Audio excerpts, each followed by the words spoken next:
know I'm Mr. Grand Seiko, but I'm not gonna lie. I have mixed feelings about this one.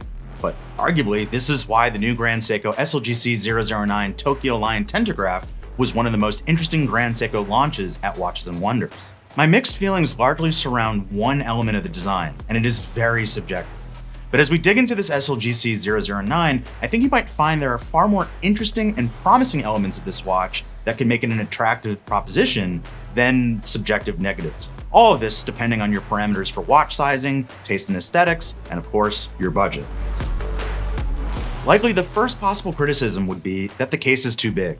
This is a point of feedback I would normally entertain, but this watch design is meant to be big and works big.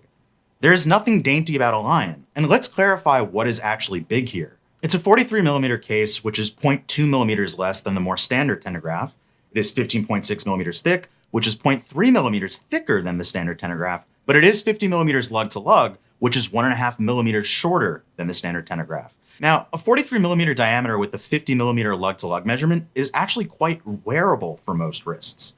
So it is really the thickness, which is again only 0.3mm higher, which potentially poses a point of hesitation in my eyes. The Tentagraph case, though complex, can understandably be perceived as a more conventional shape. The Lion case, however, is anything but conventional, a highly faceted case form that is almost like an octagon set within a diamond. But again, it's inspired by a lion's paw.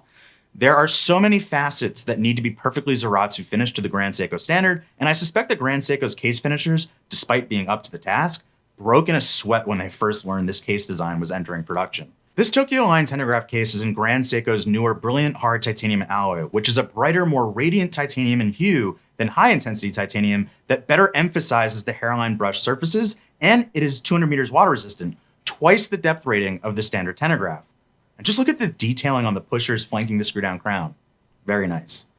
I should also quickly note, despite being a significant point of design, that the caseback is curved and cambered, a first for Grand Seiko, and therefore the case will hug and situate itself on the wrist very well and can create the illusion that the watch sits thinner, though I have no illusions it will look slender either, so don't come for me in the comments. So with its more structural form, twice the water resistance, and its unconventional sporty design, I think the dimensions, for the haters at least, are more forgiving in this context. I get that the Tentagraph, due to its look, gets stacked up against a competitive set that might have tamer dimensions, but this Tokyo Line Tentagraph has far fewer parallels to be drawn. It's a very distinct form that maybe could drum up offshore comparisons, but with such a comparison drawn, it only further justifies that this is simply a design meant to have a bigger presence. Now, turning to the dial, here's where I have a very personal, subjective criticism. I do like the Lion's mane throughline found in the color and texture of the dial. However, I am not the biggest fan of having two color contrasting chronograph counters and a third small seconds counter that blends into the dial. But there is an understandable reason for this. The argument for such a layout is that from a legibility perspective, it delineates which two counters are tied to the chronograph functionality of the watch and the one that isn't, the one that is tied to the time telling. For some, like me, it is a little off-putting. But for many, I know this lack of uniformity causes little to no issue. As a Grand Seiko sports watch, the broad and well-finished Evolution 9 hours, minutes, and small seconds handset, along with the faceted applied indices, are all filled with LumiBrite for visibility and darkness.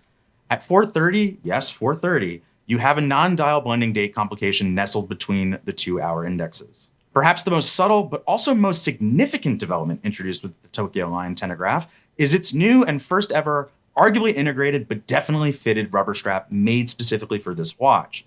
This is a really cool development, as it means this is an area Grand Seiko will hopefully explore more, and I think all Evolution 9 designs, whether staples like the white birch, the standard Tentagraph, or the dive watches, could really stand to benefit from. For those critical of Grand Seiko bracelets, such rubber-strapped options would satiate those in that camp, while also delivering configurations that would naturally be a bit lower in price, as bracelets typically raise the price of a watch. The strap is executed in a dial-matching brown, and it has a lion's paw-inspired texture on the underside to not only serve as a thematic tie-in, but also increase comfort. As it is the Tokyo Line Tentagraph, it of course uses the same 9SC5 movement found in references like the original SLGC001 and the newer SLGC007 launched alongside this SLGC009. It is an in-house high-beat automatic chronograph movement built upon the pioneering Grand Seiko 9SA5, which notably introduced a new dual impulse escapement and the brand's first ever overcoil hairspring. The impressive movement, despite being a high beat chronograph caliber, is billed with 72 hours of power reserve. But the 72-hour quote includes the chronograph being run continuously. If the chronograph isn't running, then it will last 80 hours just like the 9SA5. As a modular movement, the view from the exhibition caseback will look familiar if you've ever had a look at Grand Seiko's 9SA5 driven watches, and you will see its very handsome decoration and architecture inspired by the Shizukuishi River near where the watches are made. That being said, these Lion Paw cases tend to garner a cult following, with the long sold out Grand Seiko SPGA 405 Godzilla 65th Anniversary Limited Edition and the SPGC 275 Hotaka Sunrise Limited Edition still very highly sought after by all those who missed out on the initial run. Look, Grand Seiko is by no means in short of references in its catalog. If you want something smaller and slimmer, I would highly recommend you check out our video on the SLGB 003 Ice Forest, a slender 37mm watch that debuted Grand Seiko's first ever micro-adjust bracelet and the first UFA spring drive movement accurate within 20 seconds per year. With its usage of brilliant hard titanium for its complex K-shape and being driven by one of Grand Seiko's most premium movements, this SLGC 009 does come in at $16,900 US or 24,500 Australian dollars, placing it at the higher end of Grand Seiko's catalog before hitting the masterpiece tier. What do you think? Does the SLGC 009 have you roaring in excitement or anger? Let me know your thoughts on this SLGC 009 in the comments below. Thanks for watching, and be sure to subscribe to the Time and Tide channel for all the latest watch news, reviews, and content. And as always, see you on the next one.